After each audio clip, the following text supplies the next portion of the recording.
देखो, जिस चैप्टर को हम स्टार्ट कर रहे हैं, इस चैप्टर का नाम क्या है? Basis of accounting. Chapter number 4 और चैप्टर का नाम है basis of accounting. Basis of accounting. Basis of accounting का मतलब यहाँ पर हो गया मेथड ऑफ अकाउंटिंग, यानी कि अकाउंटिंग करने के, अकाउंटिंग मतलब रिकॉर्डिंग करने के कितने मेथड होते हैं। क्या करने के? रिकॉर्डिंग करने के कितने मेथड होते हैं। तो दो बेसिस ऑफ अकाउंटिंग है। कितनी बेसिस ऑफ अकाउंटिंग है?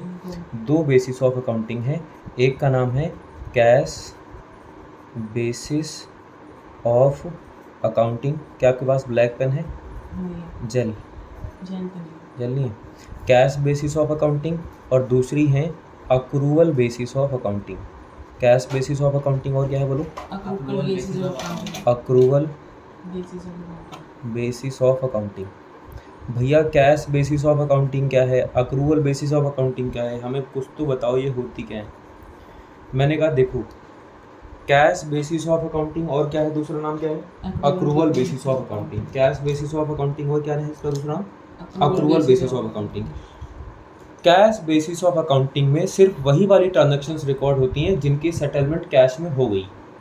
कैश बेसिस ऑफ अकाउंटिंग में सिर्फ वही वाली ट्रांजैक्शन बुक्स ऑफ अकाउंट्स में रिकॉर्ड होती हैं जिनकी सेटलमेंट कैश में हो गई। मान लो आपने गुड्स सोल्ड करे और आपको पैसे मिल गए, तब तो आप बुक्स ऑफ अकाउंट्स में रिकॉर्ड करोगे, और अगर आपको पैसे नहीं मिले तो आप रिकॉर्ड भी नहीं करोगे, क्योंकि ये सिर्फ उनको रिकॉर्ड करते हैं जो कैश ट्रांजैक्शन है, मतलब जिनकी सेटलमेंट हो गई। जिनकी सेटलमेंट हो गई उनको रिकॉर्ड करेंगे, जिनकी सेटलमेंट नहीं हुई उनको रिकॉर्ड नहीं करेंगे। किसकी बात कर रहा हूँ मैं? Cash basis of accounting. Cash basis of accounting की। ये जो कैश बेसिस ऑफ अकाउंटिंग है, under cash basis of accounting, under cash basis of accounting only those transactions are recorded in the book. अच्छा, तो हम बात कर रहे थे कि जो कैश बेसिस ऑफ अकाउंटिंग होती है, कौन सी? कैश बेसिस ऑफ अकाउंटिंग होती है। Under cash basis of accounting only those transactions are recorded which have been settled in cash, which have been settled in cash.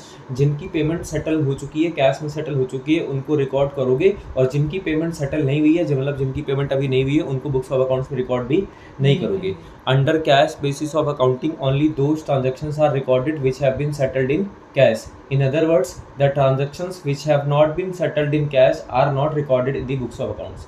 जिनको अब तक हमने कैश में सेटल नहीं किया उनको हम बुक्स ऑफ अकाउंट्स में रिकॉर्ड भी नहीं करेंगे। भैया तो उनको कब रिकॉर्ड करेंगे? जब उनकी सेटलमेंट हो जाएगी तब रिकॉर्ड करेंगे, अभी रिकॉर्ड नहीं करेंगे। समझ गए बात को? इसके एग्जांपल हो गए, जैसे मान लो आप इनकम को बुक्स ऑफ अकाउंट्स में रिकॉर्ड करना चाहते हो, तो इनकम को आप बुक्स ऑफ अकाउंट्स में तभी रिकॉर्ड कर सकते हो जब आपको कैश रिसीव हो चुका है। जब आपको क्या रिसीव हो चुका है? अगर आपको कैश मिल गया, पैसा मिल गया, तो आप इनकम को रिकॉर्ड करो, और अगर पैसा मिलने वाला है तो जब मिलेगा तब रिकॉर्ड करना, अभी रिकॉर्ड मत करो। इसी तरीके से अगर किसी एक्सपेंस को रिकॉर्ड करना चाहते हो तो एक्सपेंस को तब रिकॉर्ड करोगे जब आपने उसकी पेमेंट कर दी। अगर मान लो खर्चा हो गया लेकिन आपने पेमेंट नहीं करी तो आप उसको रिकॉर्ड भी नहीं करोगे। एक्सपेंस को कब रिकॉर्ड करना है? जब पेमेंट कर दी। इनकम को कब रिकॉर्ड करना है? जब पेमेंट रिसीव हो गई, जब पेमेंट रिसीव हो गई। ठीक है, इसके एडवांटेज पता क्या है? इसके एडवांटेज ये है कि बहुत सिंपल है, ये बहुत ज़्यादा क्या है? सिंपल। कैसे सिंपल है? यहाँ पर देखो, बस एकदम सीधा सा फंडा है, कैश रिसीव हुआ तो रिकॉर्ड करो, कैश पे किया तो रिकॉर्ड करो। रिसीव होने वाला है, पे करने वाले हैं, इन बातों का यहाँ पर कोई मतलब नहीं है। तो ये सिंपल है या डिफिकल्ट है? सिंपल है। It is very simple basis of accounting. इसके एडवांटेज क्या है? It is very simple basis of accounting. ये बहुत आसान है, ये बहुत ज़्यादा क्या है? आसान है। इसका दूसरा एडवांटेज है, it is more objective. It is more objective. Objective मतलब ये बहुत क्लियर है। ये अकाउंटिंग क्या है? बहुत ज़्यादा क्लियर है, फंसा के नहीं रखती है, एकदम क्लियर है। एकदम क्या है? ये क्लियर है। और एक बात और ध्यान रखनी है, ये उनके लिए सूटेबल है जहाँ पर ज़्यादातर ट्रांजैक्शंस कैश बेसिस पर होती हैं। कैश बेसिस ऑफ अकाउंटिंग इनके लिए सूटेबल है जहाँ पर ज़्यादातर ट्रांजैक्शंस किसके बेसिस पर होती हैं? कैश के। मान लो आप क्रेडिट ट्रांजेक्शन भी करते हो, कैश भी करते हो, तो ये आपके लिए सूटेबल नहीं है। ये उनके लिए सूटेबल है जिनके यहाँ पर कैश ट्रांजैक्शन ही होती है, जो सिर्फ कैश में बातचीत करते हैं, उधार बातचीत करते नहीं है। उधार बातचीत करते नहीं है, या उधार करते हैं तो बहुत मिनिमम करते हैं। उधार करते हैं तो बहुत मिनिमम करते हैं। जैसे डॉक्टर होते हैं, अगर आप डॉक्टर को पैसे नहीं दोगे तो बातचीत भी नहीं करेगा। ठीक है, तो वो कैश बेसिस है या अक्रूवल बेसिस है? कैश बेसिस है। लॉयर है, लॉयर को पैसे दो तभी वो केस लड़ेगा, अदरवाइज केस लड़ने वाला नहीं है। तो वो कैश बेसिस पे डील करते हैं। किस पे डील करते हैं? अब मैं लिखवा रहा हूँ, आप लिखना स्टार्ट करो। लिखो under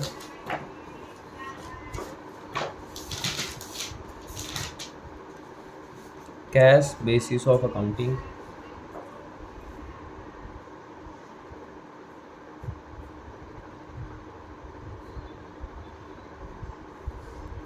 under cash basis of accounting only those transactions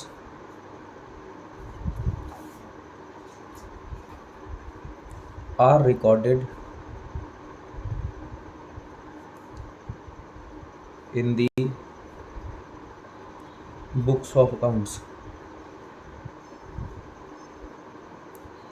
Under cash basis of accounting only those transactions are recorded in the books of accounts which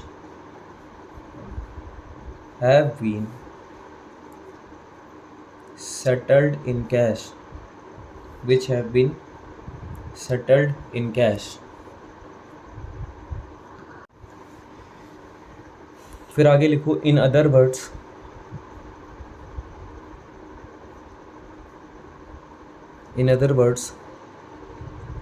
the transactions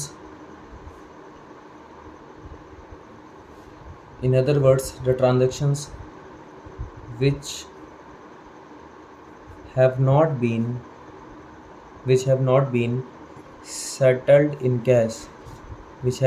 settled in cash are not recorded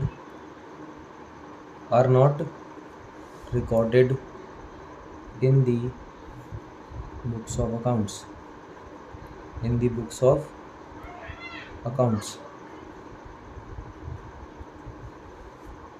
इसके अगर हम example लिखना चाहें तो for example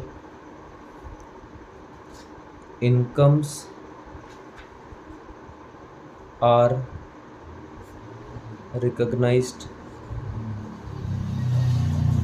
और यहाँ पर recognise का मतलब है रिकॉर्डेड, ये सिर्फ मैं आपकी जानकारी के लिए लिख रहा हूँ. इनकम्स आर रिकॉग्नाइज्ड मतलब recorded in the books of accounts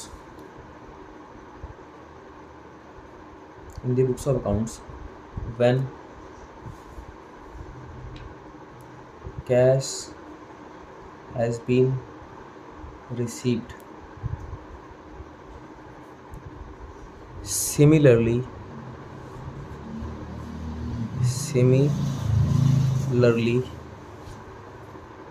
expenses are recorded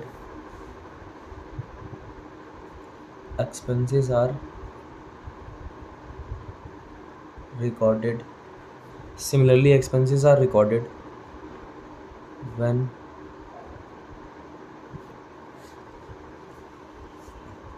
payments has been made.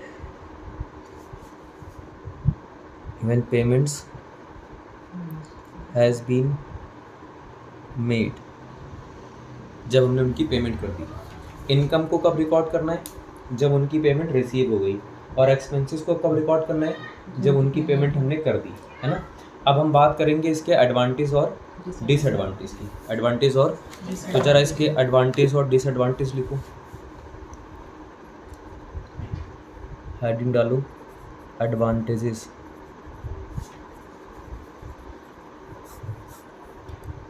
सबसे पहला एडवांटेज, फिर दूसरा एडवांटेज, फिर तीसरा एडवांटेज.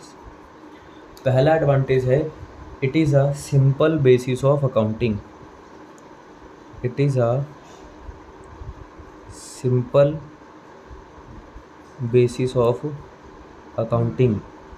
ये बहुत सिंपल बेसिस ऑफ अकाउंटिंग है. दूसरा एडवांटेज लिखो दिस अप्रोच मतलब दिस मेथड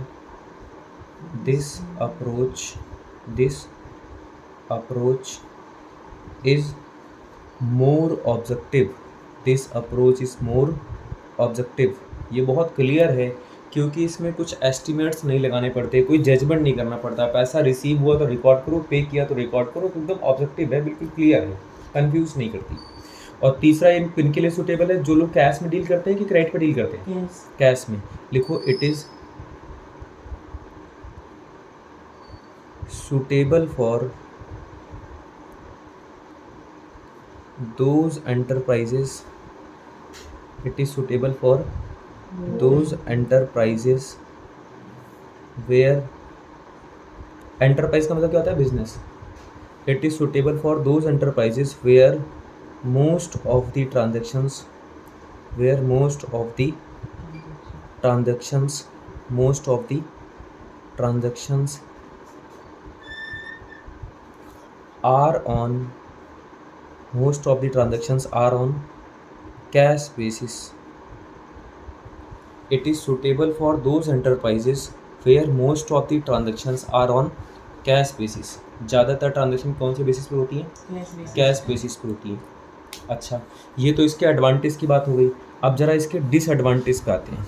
किस पे आते हैं? डिसएडवांटेजेस। तो अगली हेडिंग डालो, डिसएडवांटेजेस। डिसएडवांटेज के भी 2-3 पॉइंट लिख लो, 1, 2 और 3। ठीक है, पता है इसके डिसएडवांटेज क्या होते हैं? अब आपको पता है ये सारी चीज़ें तो रिकॉर्ड करता नहीं है। कौन? कैश बेसिस ऑफ अकाउंटिंग सारी ट्रांजेक्शन को तो रिकॉर्ड करता नहीं है। भैया किन को रिकॉर्ड नहीं करता? अरे क्रेडिट सेल को तो रिकॉर्ड ही नहीं करता, क्रेडिट परचेज को भी रिकॉर्ड नहीं करता, रेंट हो गया और पे नहीं किया तो उसको भी रिकॉर्ड नहीं करता, इनकम कमा ली पर आपको नहीं मिली तो उसको भी रिकॉर्ड नहीं करता है। ये तो सिर्फ उनको रिकॉर्ड करता है जिनकी पेमेंट हो चुकी है, जिनकी पेमेंट हो चुकी है। जिनकी पेमेंट अभी होना बाकी है उनको तो रिकॉर्ड ही नहीं कर रहा, उनको तो रिकॉर्ड ही नहीं कर रहा। तो यहाँ पर जो प्रॉफिट एंड लॉस आएंगे वो सही आएंगे कि गलत आएंगे? गलत आएंगे मेरे भाई। गलत क्यों आएंगे? क्योंकि वो कैश पेमेंट, क्योंकि कैश पेमेंट को रिकॉर्ड कर रहा है, क्रेडिट को रिकॉर्ड ही नहीं कर रहा। कैश पेमेंट को रिकॉर्ड कर रहा है, क्रेडिट को। भाई इनकम तो हमारी वो भी है, आज नहीं तो कल मिल ही जाएगी, आज नहीं तो कल मिल ही जाएगी, पर उसको हम रिकॉर्ड ही नहीं कर रहे, उसको हम रिकॉर्ड ही नहीं कर रहे। तो इनका जो प्रॉफिट एंड लॉस आएगा वो सही आएगा गलत आएगा? गलत आएगा, क्योंकि कई सारी चीजें तो रिकॉर्ड ही नहीं हो रही, कई सारी चीजें तो रिकॉर्ड ही नहीं हो रही। तो इसका लिखो इट डज नॉट गिव, इसका डिसएडवांटेज लिखो it does not give, it does not give true and fair picture, true and fair picture नहीं, ऐसे लिखो true and fair view of profit and loss, profit and loss। Profit and loss का इसमें true and fair view नहीं आता है, true and fair picture नहीं आती, क्योंकि कई सारी बातें तुम रिकॉर्ड ही नहीं करते। और मैं आपको बताऊं, एक ना अकाउंटिंग में बहुत सारे प्रिंसिपल्स होते हैं। अकाउंटिंग में क्या होते हैं? बहुत सारे प्रिंसिपल्स होते हैं। उनमें एक प्रिंसिपल होता है मैचिंग प्रिंसिपल। क्या होता है? Matching principal. मैचिंग प्रिंसिपल कहता है इस साल की इनकम में से इस साल का एक्सपेंस माइनस करो, इस साल की इनकम में से पिछले साल वाले एक्सपेंस माइनस नहीं करने हैं, अगले साल वाले एक्सपेंस माइनस नहीं करने हैं। पर ये तो मान लो अगले साल की पेमेंट कर देंगे तब भी एक्सपेंस मान लेंगे, और पिछले साल की पेमेंट करेंगे तब भी एक्सपेंस मान लेंगे। इसका मतलब ये मैचिंग प्रिंसिपल को फॉलो नहीं कर रहे। इसका मतलब है मैचिंग प्रिंसिपल को, मैचिंग प्रिंसिपल कहता है कि इस साल की इनकम में से सिर्फ इस साल के एक्सपेंस माइनस करो। लेकिन ये तो एक्सपेंस को रिकॉर्ड ही तब करते हैं ना जब ये पेमेंट करते हैं। तो मान लो पिछले साल का खर्चा इस साल पे किया तो इसी साल खर्चा मानेंगे, अगले साल का खर्चा भी इस साल पे कर दिया तो इसी साल खर्चा मान लेंगे। तो इनका जो भी प्रॉफिट एंड लॉस आएगा वो तो गलत ही आएगा। उसके साथ साथ ये मैचिंग प्रिंसिपल की बात को भी फॉलो नहीं कर रहे हैं। ये इनका डिसएडवांटेज है। ये इनका क्या है? मैचिंग प्रिंसिपल को फॉलो ना करना क्या है? डिसएडवांटेज है। तो दूसरा डिसएडवांटेज लिखो it does not follow, it does not follow matching principal, it does not follow matching principle of accounting, it does not follow matching principle of accounting, matching principle of accounting. पता है इसके बाद true के बाद it does not follow, it does not give true and fair view of profit and loss. अच्छा, एक तो ये प्रॉफिट एंड लॉस सही नहीं निकालता है ना, दूसरा अकाउंटिंग मैचिंग प्रिंसिपल को फॉलो नहीं करता। एक्सपेंडिचर ना दो तरीके के होते हैं, एक होते हैं कैपिटल एक्सपेंडिचर, एक होते हैं रेवेन्यू एक्सपेंडिचर। कौन कौन सी? कैपिटल एक्सपेंडिचर और रेवेन्यू एक्सपेंडिचर। कैपिटल एक्सपेंडिचर का मतलब होता है जिनका बेनिफिट लॉन्ग टर्म होता है, रेवेन्यू एक्सपेंडिचर का मतलब होता है जिनका बेनिफिट शॉर्ट टर्म होता है। किनका बेनिफिट लॉन्ग टर्म होता है? कैपिटल का। किनका बेनिफिट शॉर्ट टर्म होता है? रेवेन्यू का। तो ये जो अकाउंटिंग है, कैश बेसिस ऑफ अकाउंटिंग है, ये चाहे कैपिटल एक्सपेंडिचर पे करे या रेवेन्यू एक्सपेंडिचर पे करे, ये चाहे एसेट परचेज करे या रेंट पे करे, पैसा जाता है तो एक्सपेंस ही मानेंगे, पैसा जाता है तो एक्सपेंस ही मानेंगे। मतलब ये कैपिटल और रेवेन्यू के बीच में कोई डिफरेंशिएट नहीं करते, कैपिटल और रेवेन्यू के बीच में कोई डिफरेंशिएट नहीं करते, डिस्टिंग्विश नहीं करते। ये इनका डिसएडवांटेज है, ये इनका क्या है, डिसएडवांटेज है। तो तीसरा डिसएडवांटेज लिखो, it does not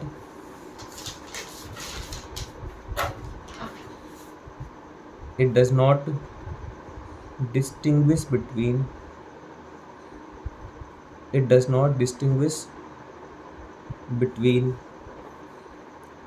capital and revenue items, capital and revenue items, it does not distinguish between capital and revenue items। ये कैपिटल और रेवेन्यू आइटम्स के बीच में डिफरेंशिएट नहीं करती है। कौन? Cash basis of accounting. किसकी बात हो रही है? Cash basis of accounting. तो ये पूरा हो गया, किसकी बातचीत हो गई? Cash basis of accounting. Cash basis of accounting वो है जहाँ पर सिर्फ कैश ट्रांजैक्शन रिकॉर्ड होती है, मतलब जिनकी पेमेंट हो गई, जिनकी सेटलमेंट हो गई उनको रिकॉर्ड करेंगे, जिनकी सेटलमेंट नहीं हुई उनको रिकॉर्ड नहीं करेंगे। इनकम को तब रिकॉर्ड करते हैं जब पैसे मिल जाते हैं। सिमिलरली एक्सपेंसेस को भी तब रिकॉर्ड करते हैं जब उनकी पेमेंट हम कर देते हैं। इसके एडवांटेज हैं, ये बहुत सिंपल बेसिस ऑफ अकाउंटिंग है, बहुत ऑब्जेक्टिव है, मतलब मोर ऑब्जेक्टिव है, और उनके लिए सूटेबल है जहाँ पर ज़्यादातर ट्रांजैक्शंस कैश बेसिस पर होती हैं। इसके डिसएडवांटेज क्या हैं? सही प्रॉफिट एंड लॉस नहीं निकलता है ना, मैचिंग प्रिंसिपल को फॉलो नहीं करते हैं, और कैपिटल और रेवेन्यू के बीच में डिफरेंशिएट नहीं करते हैं, डिस्टिंग्विश नहीं करते हैं। ये इनके डिसएडवांटेज हो गए। तो एक बेसिस ऑफ अकाउंटिंग तो हमारी पूरी हो गई, उसका नाम है कैश बेसिस ऑफ अकाउंटिंग। क्या नाम है? Cash basis of accounting. अगली बेसिस ऑफ अकाउंटिंग का नाम क्या है? Accrual basis of accounting.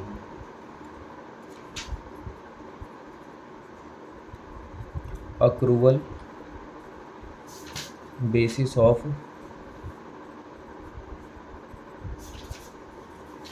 Accounting. क्या लिखा आपने? Accrual basis of accounting. बोलूं मैं अक्रूवल के बारे में? देखो, अक्रूवल बेसिस ऑफ अकाउंटिंग की बातें कर रहे हैं। किसकी बात कर रहे हैं? Accrual basis of accounting.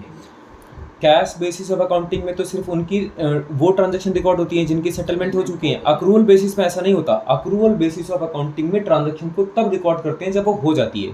Payment हुई है कि नहीं हुई है, पेमेंट रिसीव हुई कि नहीं हुई, पेमेंट करी या नहीं करी, इस बात से कोई मतलब नहीं है। मतलब किस बात से है? ट्रांजैक्शन हुई कि नहीं हुई। मतलब किस बात से है? ट्रांजैक्शन। जैसे मान लो हमने इस बिल्डिंग को 1 महीने यूज़ किया, रेंट पे करो चाहे ना करो, खर्चा आपको मानना पड़ेगा, ठीक है।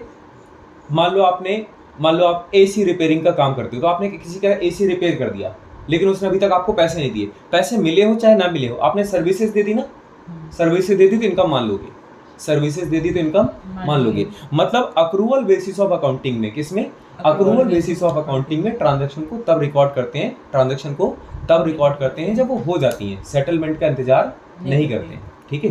तो जरा इसमें लिखना स्टार्ट करो, under accrual basis of accounting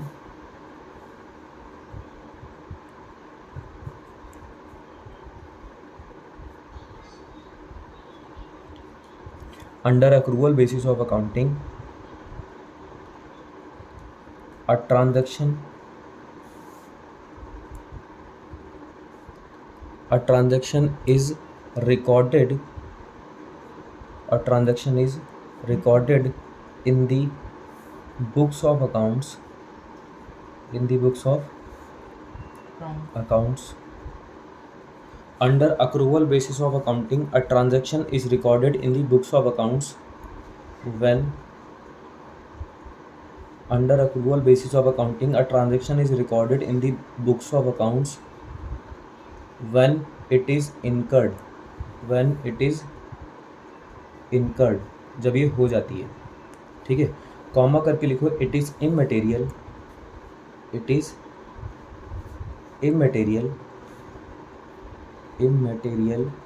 immaterial का मतलब होता है नॉट इम्पॉर्टेंट। क्या मतलब होता है? Not important. It is immaterial whether settlement has been made और नॉट, whether settlement has been made or not.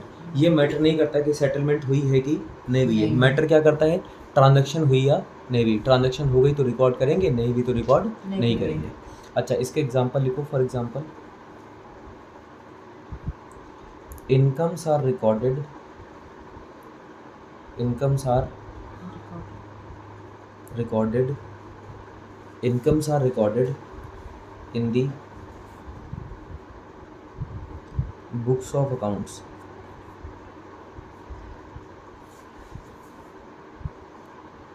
Incomes are recorded in the books of accounts.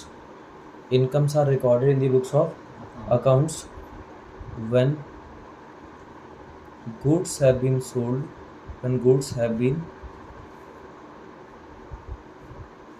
sold or services has been rendered, services has been rendered. rendered का मतलब होता है provided.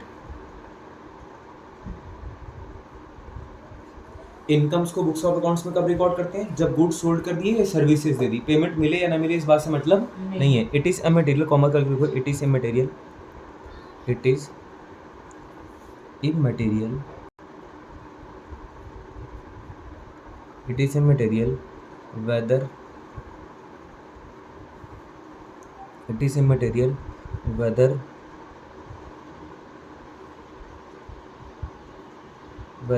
payments has been received or not, whether payments has been received or not। Payment मिली या नहीं मिली इस बात से मतलब नहीं है। मतलब किस बात से है कि इनकम्स हुई या नहीं हुई, मतलब हमने सेल कर दी तो इनकम हो गई, सर्विसेज दे दी तो इनकम हो गई। इसके बाद लिखो similarly expenses are recorded, similarly expenses are recorded in the books of accounts, similarly expenses are recorded in the books of accounts, similarly expenses are recorded in the books of accounts, similarly expenses are recorded in the books of accounts when they are incurred, when they are incurred। It is immaterial, it is immaterial whether payments has been made or not, whether payments has been made or not। ये matter नहीं करता कि हमने payment करी है या नहीं करी है। इसके बाद हेडिंग डालो एडवांटेजेस ऑफ, क्या हेडिंग डाली, advantages of cash basis of accounting. लिखना मत एडवांटेजेस, एडवांटेज लिख के काम चल जाता है ना। Advantage of cash, sorry accrual basis of accounting. पता अक्रूवल के एडवांटेज क्या हैं? वो जो अकाउंटिंग थी वो सिंपल थी, ये सिंपल तो नहीं है पर ये लॉजिकल है, ये साइंटिफिक है। क्यों? क्योंकि ये किसी भी इनकम को, किसी भी एक्सपेंस को तब रिकॉर्ड करती है जब वो हो जाती है ना। तो देखो इट इज़, क्या लिखा, it is more scientific, it is more scientific as compared to cash basis of accounting।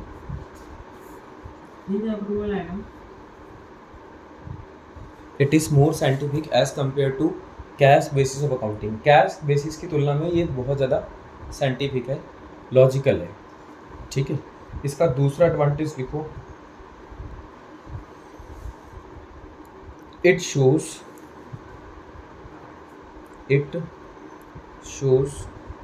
complete picture of financial statement, it shows complete picture of financial statement। ये फाइनेंशियल स्टेटमेंट की complete picture दिखाती है। किसकी? Financial statement की complete picture दिखाती है। इसका तीसरा लिखो it ascertain correct profit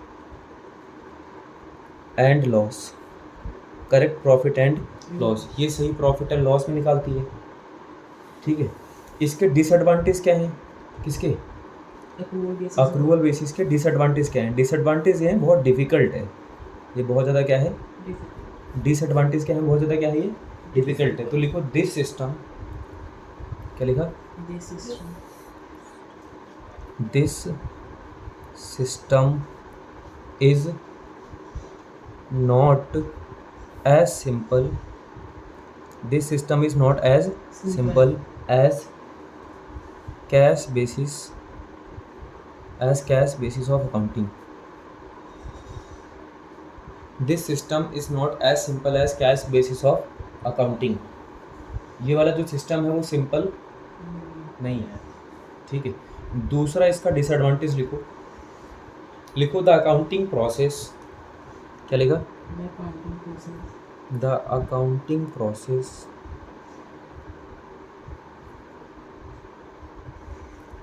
is too elaborate, the accounting process is too elaborate मतलब हो गया कॉम्प्लेक्स, क्या मतलब हो गया, कॉम्प्लेक्स मतलब थोड़ा डिफिकल्ट है, अकाउंटिंग प्रोसेस में क्या है, थोड़ा सा डिफिकल्ट है, और यहाँ पर जल्दी से प्रॉफिट एंड लॉस नहीं निकाल सकते। लिखो क्विक अप्रेजल, क्या लिखा, quick appraisal of profit and loss is not possible, quick appraisal of profit and loss is not possible, जल्दी से प्रॉफिट एंड लॉस निकालना यहाँ पर पॉसिबल नहीं है।